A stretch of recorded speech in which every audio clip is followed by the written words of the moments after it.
Welcome to Married to History, where he loves history and I love learning and aggravating him. Aloha, I'm Christopher. I have a fancy piece of paper on my wall that says that I know more about history than most people do.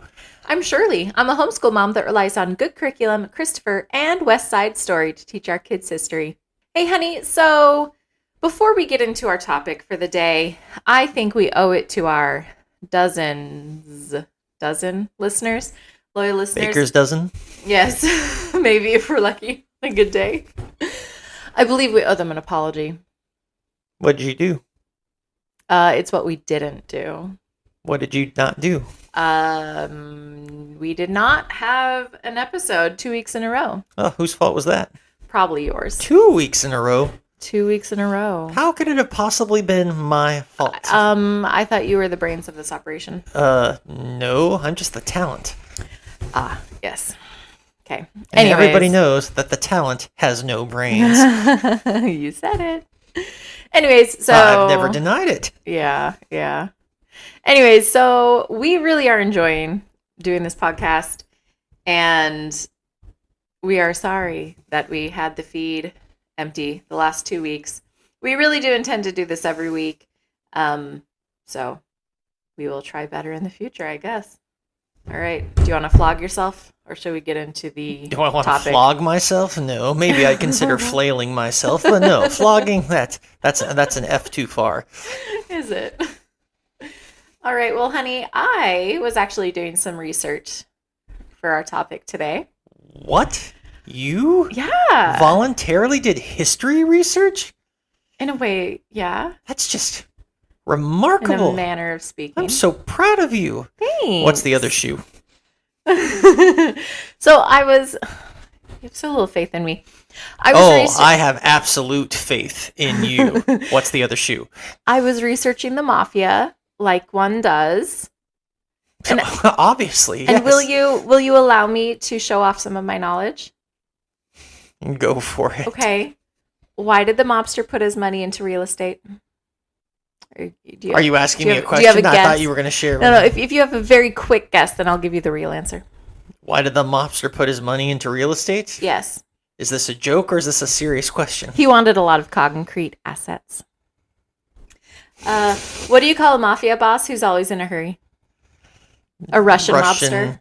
Oh, good. You're so smart. Why are you getting so fast for? Because I worried that you weren't going to play along.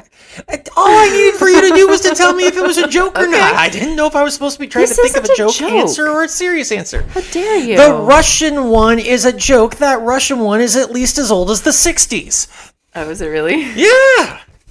I guess I shouldn't be. What do you call anybody in a hurry? Russian, whatever. Yeah. Okay, hold on. I have more. Why did the gangster become a baker? I don't know. Because he needed the dough. What's a mobster's favorite type of music? Opera. Organized crime. Oh, that's bad. How do mafiosos like their coffee? Black and bitter. Close. Just like their business, strong and dark. Why do mobsters make bad comedians? Because they can't take a joke? Because their punchlines are too literal. Ouch. That one was actually pretty good. I liked that one. What's a mobster's favorite food? You know, there are real mobsters out there in the world, right? And we may or may not want to get this kind of attention from them. We are no threat. What's a mobster's favorite food? Lobster? Bada bing. Cherries. Like Bing cherries. That's terrible. Bada bing. That's absolutely terrible. You know that not all mobsters are Italian also, right? Are they? You can tell me the real stuff in a minute. Hold on, I'm having fun. Why do mobsters like to garden? I don't know. So they can plant evidence. Why was the mafia boss such a good businessman? I don't know. Because he knew how to take out the competition. Oh, okay. That was good. What do you call a mobster that loves the opera? A virtuoso. A Sopranos fan. Okay, yeah, that one's on me. I should have known that one. Like the show. Okay. Because I've watched so many episodes of The Sopranos. You've seen the ads. Why don't mobsters like to go camping? Because they don't want to leave the city. because they can't stand the bugs. Like when they're being bugged. Yes, no, I get it. Jokes are funnier if you have to explain them. Oh, are they? Yes. See, so that's what I've been doing wrong all my life. What's a mobster's favorite TV show? The Sopranos? No, The Big Bang Theory. Big Bang. Yeah. Last one. I'm willing to bet that there's almost nobody currently connected with any of the mafias that like the Big Bang Show because of their mafia lifestyle. I mean, you never know. Why don't mobsters like to play hide and seek? Because they don't want to get caught? They always get caught in the end, though. Ah. All right. So I got 2 out of all those? Oh, I don't know. 1.5 if we count that last one. I just want to say, I found those on like a website of dad jokes or whatever. So was that your research? Yeah, of course. You just looked up jokes. You didn't actually look up the history? I mean, I learned things. Oh, that hurts. I learned things. You're the type of kid that for his history project would sing We Didn't Start the Fire and think that you did a history report. Yeah. Like, that's a timeline project, isn't it? I might accept it if you could tell me anything about any of those things you just sang about. Richard Nixon back again? Wasn't he, like, reelected or something? That's not what it meant by Boom. he was back again. Oh, well, I don't know. I don't care. Anyways. He was back again because he was vice president and then was back again as president. Good for him. After a brief hiatus. Good for him. Cool. What did he have to do with the mob?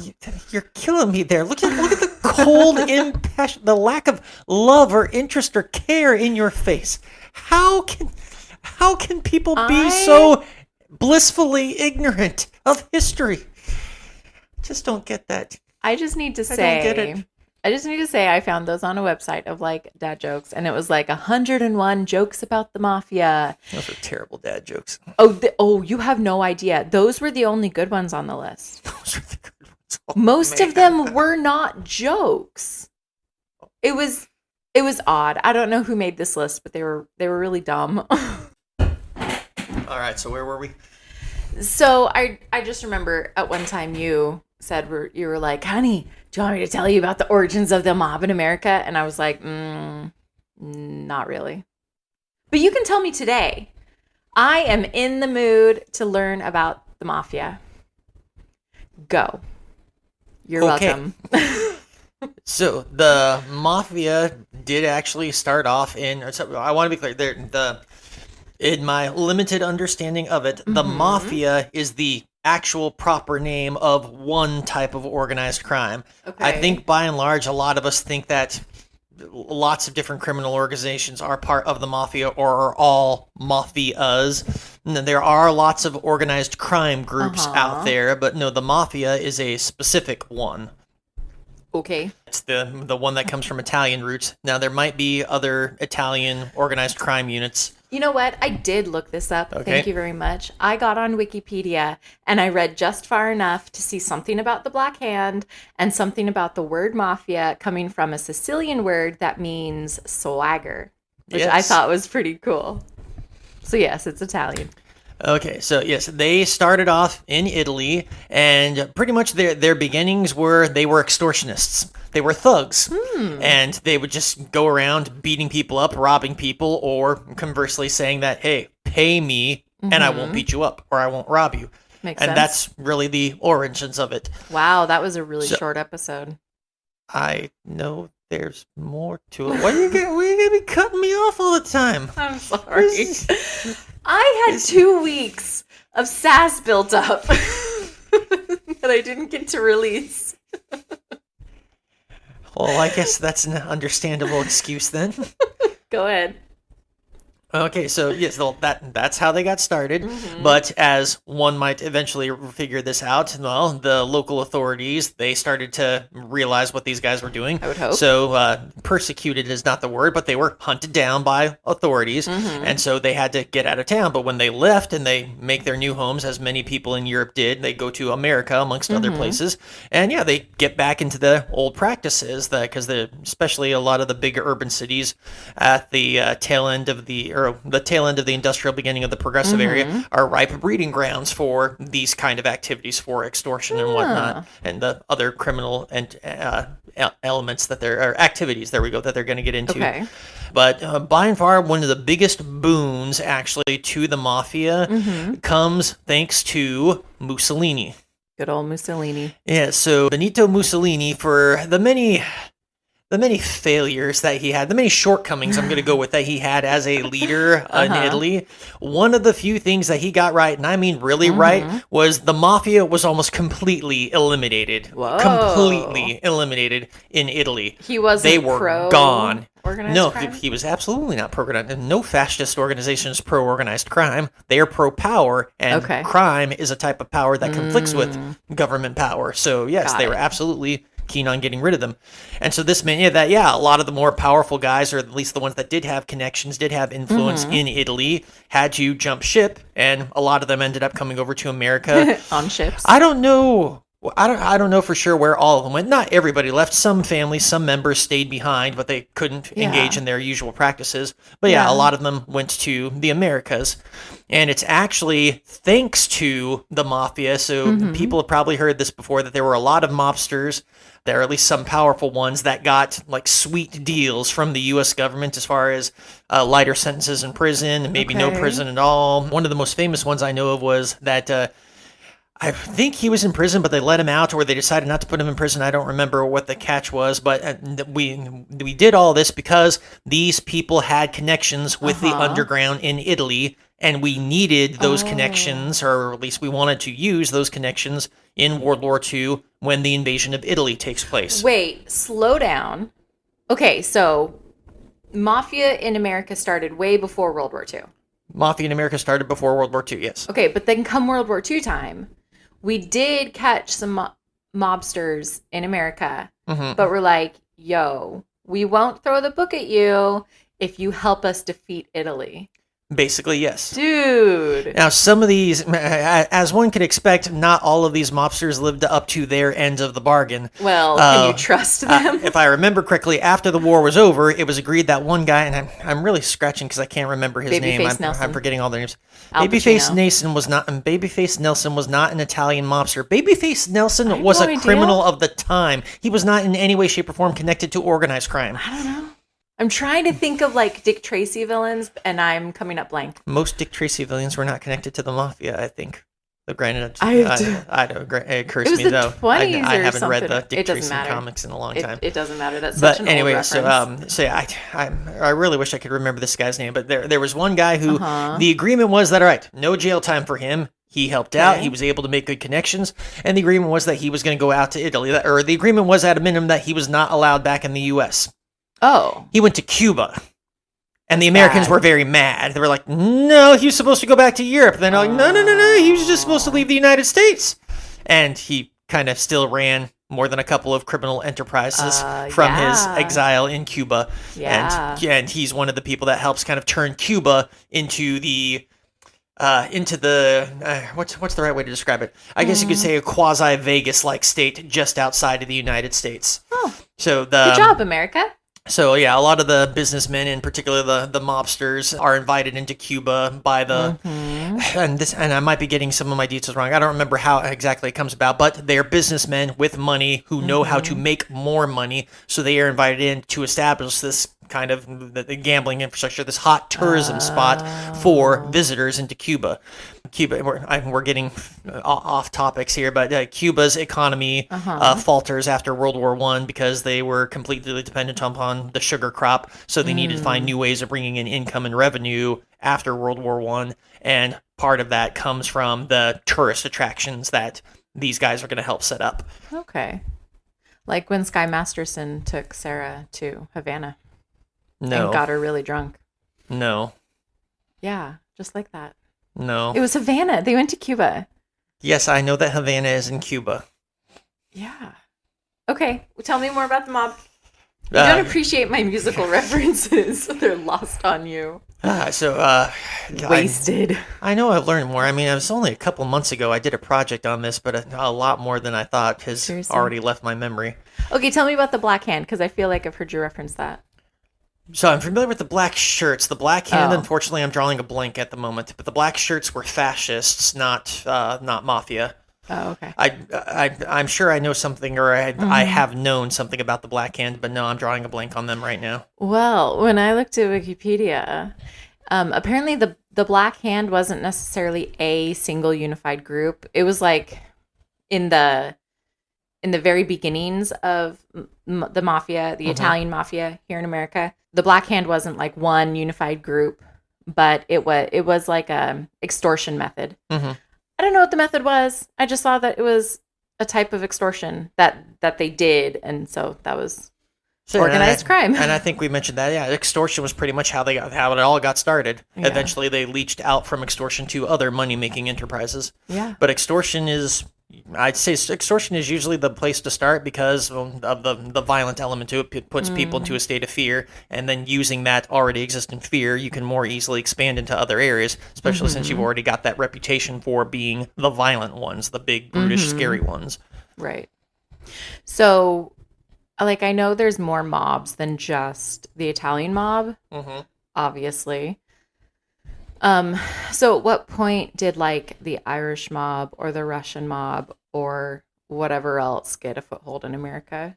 Was Italy the first? I am not overly familiar with the history of all the criminal, Okay. the criminal elements, the criminal families, if you want to call Yeah. them. But far and away, probably, I would imagine that most of it was probably in the same storyline. Basically, Uh-huh. a whole bunch of these people arrive in the United States, probably more around New York than anywhere else. Uh-huh. They do not know the language. They do not know the culture. They've come with promises. They've arrived to find out that a lot of these promises are empty promises, or at least not as easily acquired as they were led to believe.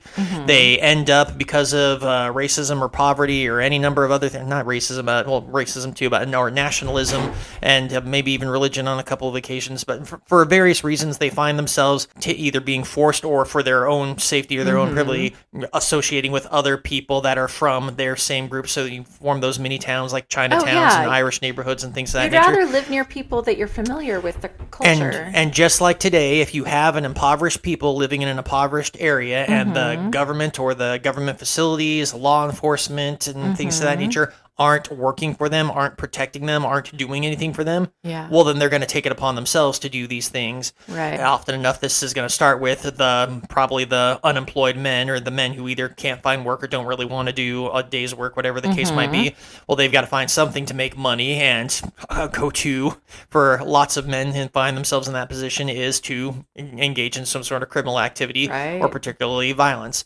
So there were a lot of fights, there were a lot of mugs, there were a lot of gang activity and gang violence, especially in New York in this time period. Or sorry, and even before that. I mean, gang violence in New York goes back at least as far as the early 1800s, probably farther than that. Dang. So yeah, this is probably how all of these mob or these groups ended up coming to be. Started out as small groups, but as they grew their power base, and as they probably on more than a couple occasions conflicted with each other, they created themselves powerful organizations through Right. the money and through the whatever activities that they were doing. I just have to say, you're blaming this on men, and I just want to say hashtag not all men. Yes, that's true. There were some women involved in these organizations. Okay. Supposedly, on more than a couple of occasions, women called the shots at some of these organizations. I am not overly familiar with any women, or I should rephrase, I cannot off the top of my head recall any prominent female figure in any of these. I can think of the occasional popular female criminal, but not one that's associated, to the best of my knowledge, with organized crime. Yeah. Those women just needed to break that glass ceiling. It's a shame. Well, think about it. Remember, again, these are criminal elements. One of the common criminal activities is the trafficking of women. Ooh. So women would have been a trophy or a commodity, a good, a service, or something to that nature, more I than don't like that. more than anything else to a lot of these guys. For a woman to, I'm not saying it's impossible, but for a woman to have gotten a position of power in something to this nature, she would have had to have been one crazy smart and very what's the word I'm looking for? Very charismatic figure in order to be able to take control or have a position of influence, other than, oh, I'm somebody's arm candy. Right. Can I take a tangent? I'll try to be as fast as possible. It has nothing to do with history, but it does have to do with the mob. Go for it, especially since we kind of exhausted everything that I can recall off the top of my head about the Mafia. Okay, you think. But so I want to plug a podcast that I love called Killer Psyche. You're plugging her competition? We do not compete with her because she's a true crime podcast and we are not that. Does she have more than 13 listeners? She has a lot more than 13. She's a competitor. Anyways, the host is Candace DeLong. She has been a psychiatric nurse and an FBI criminal profiler for a very long time. Very knowledgeable. She was like there when the Unabomber was arrested. Like she knows her stuff. Anyways, her podcast is amazing, but only listen to it if you are into true crime. Some of the episodes get very dark, and do not listen to it with your children. So, anyways, all that said, she had an episode where she was talking about like when she first got started at the FBI, and it was so interesting because like she was brand new and she was a woman, so like at that time like there weren't very many women in the FBI, and she, you know, had to make her place and kind of fight for respect and whatnot, all that. Well, one of the guys in her office was undercover with the mob, and he was invited to like a banquet or something, and he needed some arm candy. He needed a gal on his arm. And so he's like, Candace, you'll do. Didn't give her any undercover training. It's not like she had time to like go to school and like learn how to be an undercover agent. That sounds dangerous. Yeah. It sounded so like slapped together. It was nuts. Like they came up with a story, but it was like very brief, like in the car on the way over there type of thing. Anyways, so that was her first undercover job. And it was crazy. She was sitting at a table at one point and her partner got up, the other guys got up, and she was there with some of the other women. And I don't remember what they asked her, but she said the wrong name. She said her partner's real name. And as she's like panicking, you know, she had to think fast. How do I fix this? Because he's been embedded with them for years and I can't ruin this for him in one night, in 1 hour of stupidity.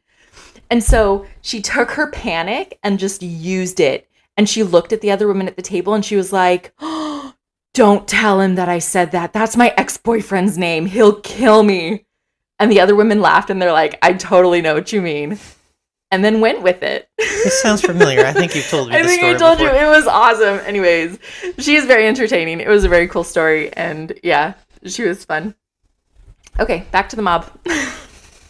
Okay, I think that one of the things that people, if they know anything about the Italian Mafia and American history, yes, is prohibition.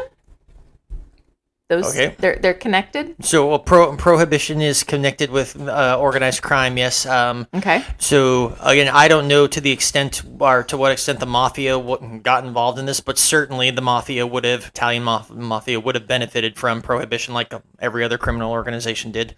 Wait, so like Al Capone. Okay. He's one of the big ones. So Al Capone wasn't part of the Italian mafia, though. He wasn't. No. Oh, okay. Al Capone had his own group that he called the Outfit. Or that was called the. I don't know if he named it or whatnot. So okay, I assume it's all together. I should step back. I might be wrong on that. I do not believe that Al Capone was part of the Italian mafia. I believe he had his own syndicate, which was called the Outfit. They might have had Italian connections. He might have had Italian connections or origins in the mafia. But to the best of my knowledge, no, he was not with the Italian mafia. His group, the Outfit, was an independent group that he was in charge of. I think I hear organized crime and I assume you're either a street gang like we see today on our city streets, I think that's the perception. You're the mafia. I think that's the perception that a lot of people have about this. So that's why I'm kind of at the beginning of this, I said, I want to be clear. We're talking about the mafia. We're talking about the Italians. There are lots of other groups that people tend to think of when they think the mob. Okay. And I would love it if somebody would comment on this, because if I'm grossly wrong about all this, I really want to know. You know, you could just look it up and have a correction for us next episode. I could. You could do that. But I've got students and papers to grade and whatnot, so my time is rather limited. That sounds like an excuse. And it's a very good one, I think. You're content with spreading misinformation. Are you saying that my students don't deserve the majority of my attention and dedication into helping them succeed in their lives? Yeah. I'm not going there. Plus, I get paid to do that. You don't pay me to do this.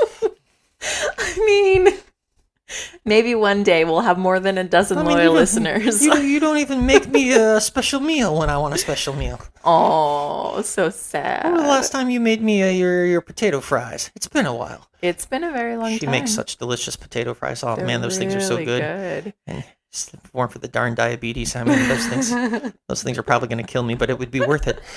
There's so much work. And they're so good. But like, I stand at the stove for like hours and you guys just eat them all. And I sit here for hours listening to you insult my intelligence or the thing that I love most of all in this world. Yes, I said it, most of all in this world. Most of all. We've been through this before. I am married to history. You are my mistress. Yep. Hence the title of the podcast. All right, well, we'll end there then. A little short and sweet episode today. Oh, I thought you were going to throw some more stuff at me. I could find more bad jokes. I assumed that you wanted to talk more about prohibition or something. Well, you kind of... Because you brought up Al Capone. But then you said he wasn't part of the Mafia. Well, so it doesn't go with the I don't think he was subject. part of the Mafia. Yeah, I think he had his own thing going on. But okay. You want to save talking about him for another episode? I could. Okay. Could why are you all nervous? I don't know. You seem all... I don't know if I want to talk about anything anymore.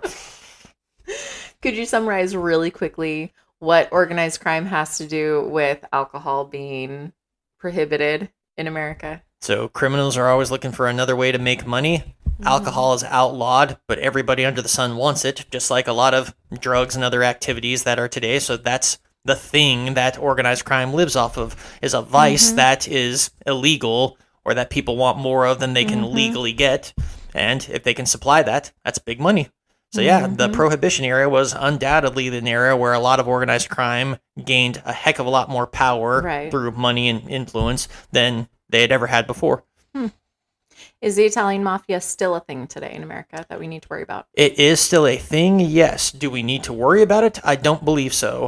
The last I heard, they're also almost completely out in the open. There's one guy, I don't remember his name, but I know I've seen a couple of interviews and documentaries that they've done, and they always have the same one guy. I don't remember his name. I don't know where he's from, but I recognize him every time that I see him. And he apparently gives free interviews, or I shouldn't say free interviews. He freely speaks about the mob and what the life of the mob is like and whatnot whenever these people ask him on the show. And he's talking about it like there's no shame in it and there's no secrets to be kept. But like, if you're a criminal, you probably shouldn't be admitting on TV that you do crimes. So I'm confused. I've never seen one where he has admitted that he is doing crime. It's more that he will say that, oh yes, these crimes, these things, these activities, they did happen and or they do happen.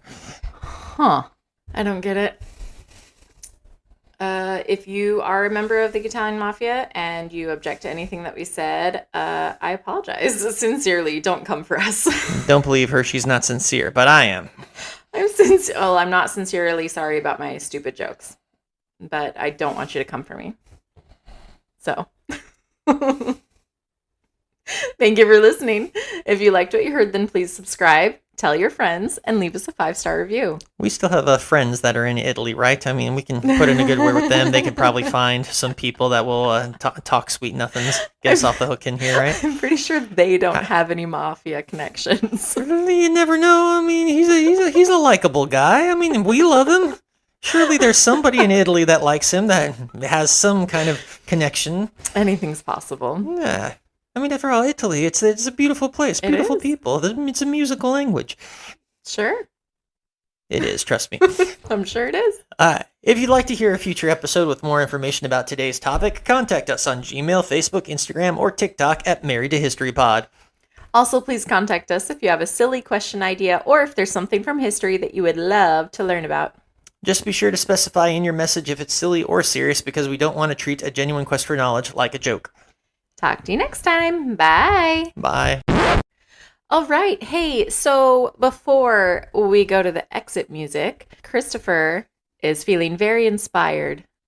Also, slash kicking himself because he swears he knew more about the mob, about the origins of the mob. Or rather, I remember reading more about them, studying more about them. Yeah. I remember there being so many cool things. Yeah. But I don't remember what any of them were. So This is one of the problems with history. There's an awful lot of it, and sometimes I can't keep it in my head quite as well as I'd like to. Such a disappointment.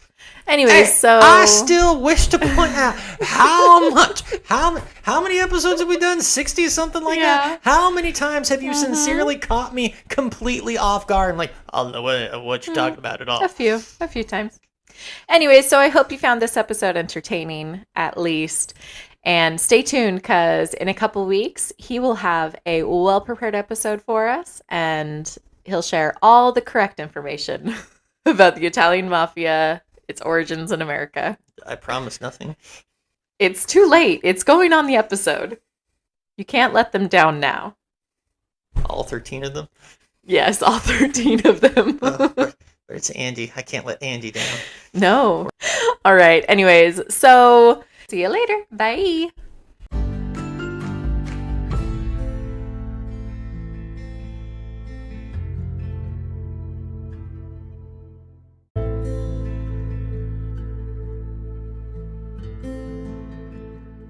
Okay, do you have water?